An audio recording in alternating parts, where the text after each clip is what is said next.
Now we talk about general studies.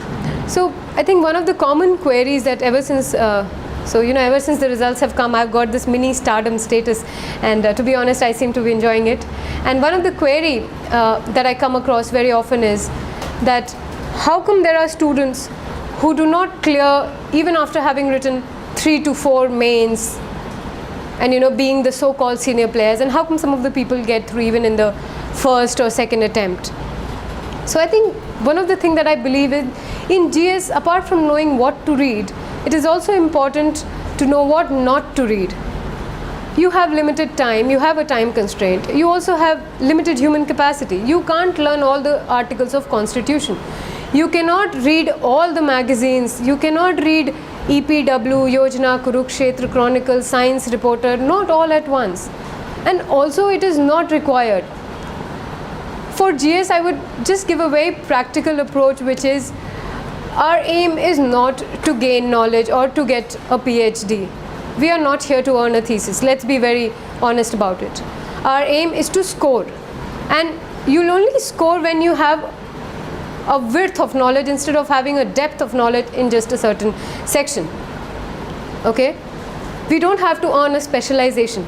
So make sure in GS, you avoid the common mistake of not being overwhelmed by information. You can take one magazine, stick to it, complete your NCRTs timely. There are the standard textbooks, for, let's say for polity, we know that Lakshmikant is the black book. For geography, we have some others. You have your class notes, which I think are very comprehensive, so you need not look any further. The more you will, perhaps stretch yourself thinner, your focus would decrease, and at the same time, your confidence would also deplete. I tell you, I missed my Indian Forest Services mains examination final cutoff by 4 marks. That really sabotaged my confidence, and by then the civil services mains results were not out. So somewhere at the back of my mind I was thinking, okay, why did I read so many things? Instead I should have focused on one thing and stuck by it.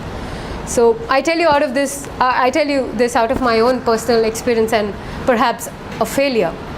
So the advisable thing is, do not get into purchasing too many books or reading too many of them. Stick to your class notes, stick to your NCRTs and the standard textbooks, and just one magazine. No need to subscribe to PIB newsfeed, Twitter newsfeeds, Quora, whatever. It's absolutely not required. It distracts you, in fact. More than doing any good, it distracts you. All the forums, whatever. Make a list of things to do and stick the books to read and stick to it, irrespective of what your friend is reading. Maybe he might have read the other book before you did. So no need to stretch yourself thin there. Stick by the standard books. Stick by the class notes that you have, and they will suffice at every stage of the exam, be it prelims, be it mains, or be it the interview. I tell you, in interview I was asked a question, a very basic question from optical fiber, which, since I hail from a BTech background, and that was a very basic question, but I could not answer it just because I thought, why would they ask such a simple question? So that's a fault we do. We think that UPSC is some giant unicorn and only the lucky few get selected. That is completely not true. If you are hardworking, if you are focused and systematic, it's definitely doable. Okay, I'm sure when Sir will talk about GS, he'll elaborate more on it. And talking about how to get good marks. So as I mentioned in sociology as well, that answer writing holds the key. The more you'll practice, the more you'll start thinking on your toes. Now, why thinking on your toes is important is there'll be unexpected questions in the paper. Let's be clear on that. The questions that you get in your mock test might or might not feature there, but there definitely will be questions which are unheard of to you. So like in ours, in GS2, we had the McBride Commission. To me, even the question on judicial review, Coelho versus State of Tamil Nadu, sounded completely alien. But there the trick is that make sure you attempt all the questions. Do not leave any question. Now here, we run the risk of, irritating the examiner by writing anything. So let us say in in judicial review question, if I write something completely tangential, it can actually piss off the examiner that I'm trying to pull a bluff. And and mind it, the examiner is a learned person, and you are just an examinee. You're just a candidate. So how do we save ourselves from that? We pick up keywords from the questions. So to give you an example, in the McBride Commission, they had mentioned that it was a UNESCO committee formed for so and so things, and what was it about and what was India's stand on it? I had no idea about it, absolutely no idea. But what I wrote was, I wrote something about UNESCO, that UNESCO is one of the arms and such things. So I mean, what I think is that might have at least fetched me half a mark, if not let's say a mark or anything. And trust me, in this competition, half a mark matters. My marks are same as rank 50, just a number above me, but just that she has more marks in some of the common papers. So even a difference of half a mark or 1 mark can bring you from IAS to another service, can bring you from your home cadre to some other cadre. So it does make a lot of difference. Answer all the questions. Start thinking on your toes, which can only come with answer writing. And previous year's papers are your guiding light. Of course, the teachers will guide you through the answer writing sessions. They'll prove very instrumental in scoring really good marks. And GS, I tell you, this year the highest has been 470. 470 is like huge. I've got a decent 427. So if you gain an upper hand there, not only are you ensuring your place in the PDF, but also in the desired rank, the desired services you want. So striking a balance between optional and GS is the key to get your desired service. And for GS, I think the answer format slightly would differ from your optional. In optional, do not write in points. This was something I think I was told at the very beginning by Sir. Avoid writing in points. But this does not hold true for GS. For GS, you can start off with a relevant introduction. And then, so to give you an example, there was the human trafficking bill which was passed in 2016 last year. That's when I was writing my mock test. So I started and there was I was supposed to write some critique on it. So I started off with quoting that India stands 3rd in the global slavery index. Then went on to write that perhaps what are the provisions of bill. So although I started off in a paragraph format, I then went on to writing the salient features in points. I just highlighted what the important, the keywords were, and then I concluded with a futuristic opinion.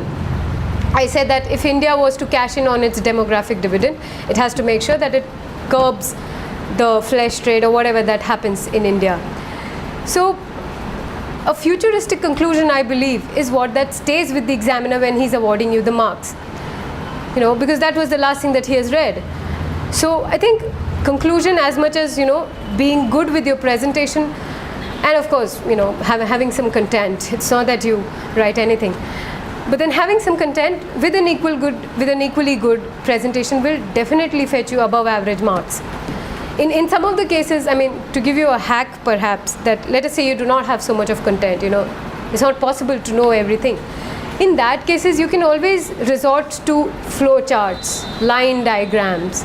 So there was a question on national child policy. I did not know all the features, and I doubt if anyone would know all the features, because there are some 19 pointers out there. So what I did was I created subheadings: health, maternal health, early child care, and then I wrote 2 or 3 pointers out there.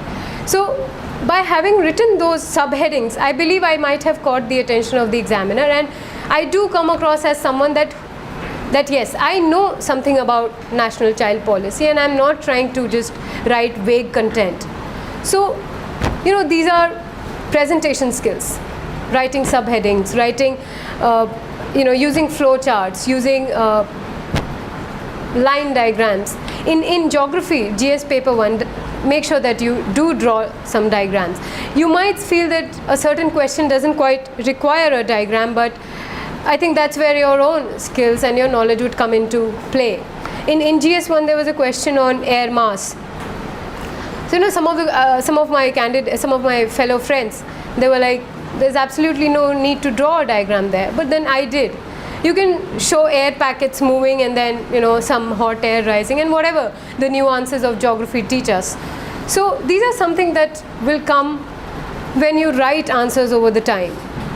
So once you are through with your syllabus, make sure that you do extensive answer writing. No compromising on that. Make sure you write it 2 each on a single day with a gap of 2 hours, and that will build your stamina.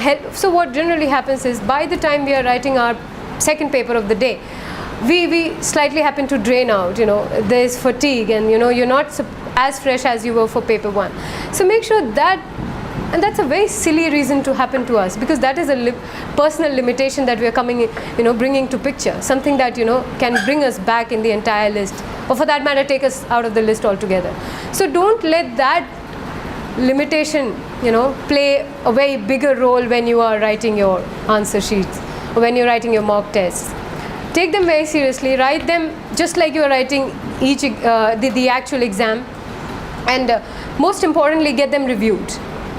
Get the feedback. Let's say if you're not clear on a certain thing, get to your teachers and ask them that where did I go wrong, and make sure that when you write your next test, you're not repeating the same mistake, because I think that's the biggest mistake you're doing. If you're repeating the same mistakes again and again, then that mistake seems to have hardwired into you, and you seem to have developed a trait of doing those things.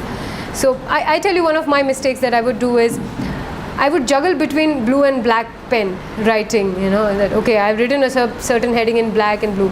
So I would actually miss out on a lot of time with that, because somehow I felt, no, it makes my answer look good. But it was actually very juvenile and, if I may say, pretty uncalled for. No need to use blue-black pen. I mean, you just highlight whatever the keywords are, whatever the subheadings are.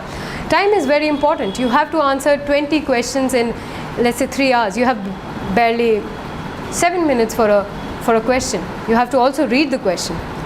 So no need for such adventurism, no need for blue, black, green pens. Write with a single pen, underline the keywords. And I think one last thing that I would like to mention is that whenever you write your essays, make sure you do have subheadings. And subheadings like social, economic. So most of the time they'll give you a topic, right? A very broad topic. I wrote on innovation, and the other one was on cybersecurity and the related threats, or something like that.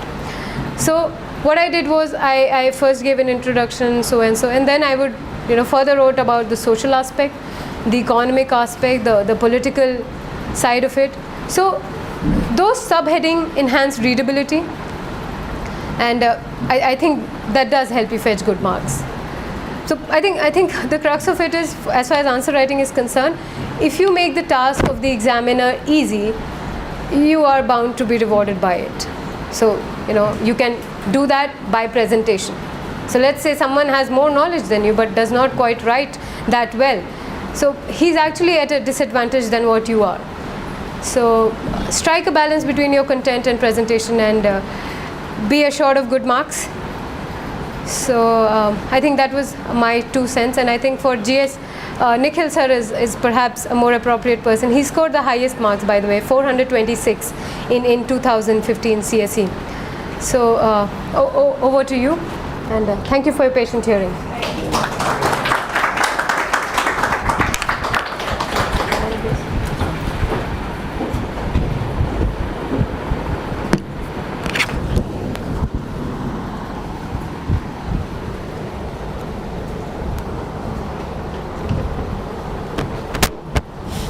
Well, thank you, Ila, and thank you, sir, for giving me this opportunity.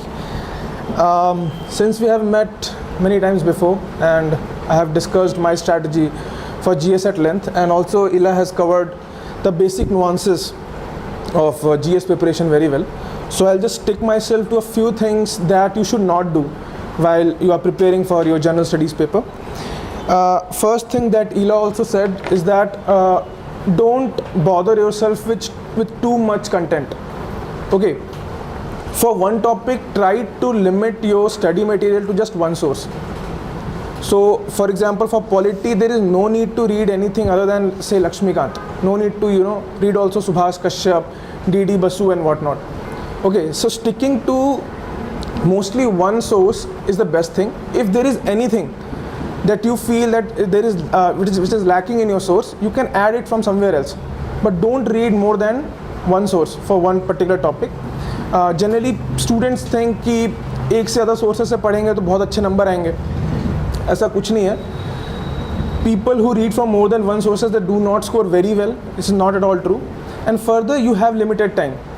Okay, you cannot, firstly, if you are able to read even everything, it's very difficult to revise it. Even if you revise it, you have very limited time in your examination hall for answering every question. You will not be able to, collate every data and write it there. So it is a serious wastage of your time. So do not do this. Apart from that, sometimes what happens is there are exceptional questions. Okay, like this year there was this McBride commission. These questions, they will be every time they will come in prelims, in mains, everywhere. Do not bother about such questions. Okay, we do not focus our preparation on those questions. There are some questions which are from the traditional sources. Make sure you do not miss out on them. Okay, these things you should keep in mind. Apart from that, sometimes what happens is students study in a very haphazard manner. See, this examination, the key that is the most important thing about this examination is managing your time and your resources very properly. Okay, so this rules out any kind of haphazard preparation. It's not like कि आज मेरा history पढ़ने का मन कर रहा है तो history पढ़ ली, then शाम को polity उठा ली और फिर अगले दिन geography पढ़ रहा हूँ. Don't do this. So for example, if you are reading history, if you are starting from ancient, try to cover ancient before you switch to medieval or modern. Even within ancient, try to cover the period that you are studying before jumping to other periods. Okay, so there should be a logic behind your preparation. Don't do it in a haphazard manner.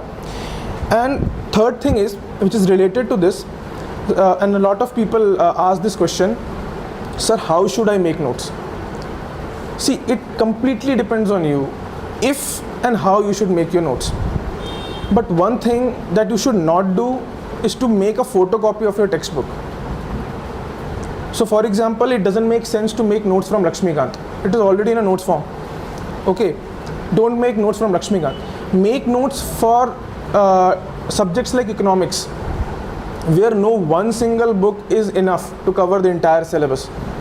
Okay, for other subjects like geography, there is no need to make notes. But if you think that, okay, fine, making notes is what something that helps me, fair enough, go make your notes, but don't make another copy of your textbook, because it is these very notes that you will be revising just before your examination. You do not want it to be a 200-page tome that you cannot revise even, because that will be sheer wastage of your time and effort. And a related factor is sometimes what happens is we are not very punctual in class. We miss out on some class, so we think that theek hai, I can borrow notes from my friends. It doesn't help. Make your own notes. Don't rely on your friends' notes. Don't completely rely on other selected people's notes. What happens is generally people make notes based on their own understanding of what is important, what is not important, things that they think they will not be able to remember, and things like that. Try making your own notes. Don't rely on anybody else's notes. Other than that, one thing, what happens is, okay, procrastination is deeply wired into our brains. We are like that. But this is one habit that you should try to control. Do not leave your studies or what you have to do today to tomorrow, because these tomorrows, we know from our own personal our student life that these tomorrows they don't never come. So whatever you have to do today or in this month or in this week, try to complete it within the time. Okay, sometimes things will happen that you have some work, you are not able to do this and do that. So there should be some space for some play should be there, that okay, if some overshooting is there, that can be adjusted. But overall, try to stick to your timetable, because from my own experience with this examination, more than 90% of the serious students who fail in this examination, they fail because they are not able to complete their syllabus, complete their studies, complete their revision and practice well within the time. That holds for 90% of the serious candidates. So don't be among them.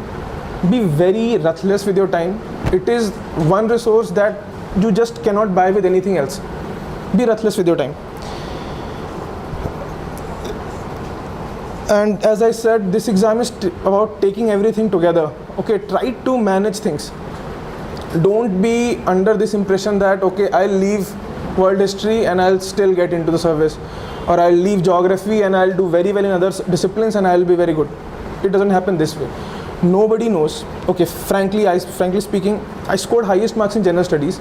I did not expect it to happen. I never expected it to happen. And this holds true for every selected candidate. You never know which particular subject will shoot, in which particular paper your marks will shoot. That's why you should try to manage everything. You should have basic understanding of everything. You should write every question, as Ira also rightly said. You should try attempting every question. Okay, because these 1-2 marks are very important. Because I have said it before also, it's very difficult to get, suppose in a particular question you are getting 6 marks. So it is very difficult to make it to 7 or 8. But it is very easy to get 1 mark or 2 mark in a question in which you were not writing anything. So never leave a question and try to have basic understanding at least. Of course, it will be best if you cover entire syllabus properly, but at least try to have basic understanding of every point in the syllabus. Okay. And yeah, another thing is, please don't be a machine. Don't read like a machine. Don't think that in order to clear this exam you need to study for 14 to 16 hours every day. No, that's not the case at all. Okay, before the examinations, a month or 2 before the examination, 12 to 14 hours of studies is fine. But we are humans. We are not made in a way that we can consistently for a year or 2 years study for 14 or 15 hours. So you are not machine. Try to get adequate sleep. Sleeping is extremely important. Try to get 8 hours of sleep. It is very important for your memory formation. If you are not getting adequate sleep, you will not remember anything. That is scientifically proven. So try to get adequate sleep. Try to be in a very good health. I'm not saying go and hit the gym, do exercise for 10 hours. No, that's not the case. But in a good general health, you should try to be in. Because see, this examination process is very grueling. Okay. Apart from that prelims, there is this mains. In my time, within 6 days, we had to be writing papers for 27 hours. Okay, so that is a lot of effort. If you are not in a good health, irrespective of how well you are prepared, how good you have studied everything, how well you have revised and practiced, you will not be able to get good marks. So being in good health is just as important as studying. Okay, and getting adequate sleep is, it's a very important part of being in very good health.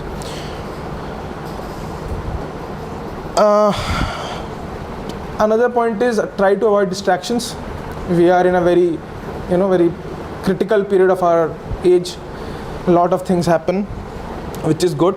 But for some particular time, try to avoid all those distractions. सबको अच्छा लगता है चाय की दुकान पे बैठना, दोस्तों के साथ बातें करना.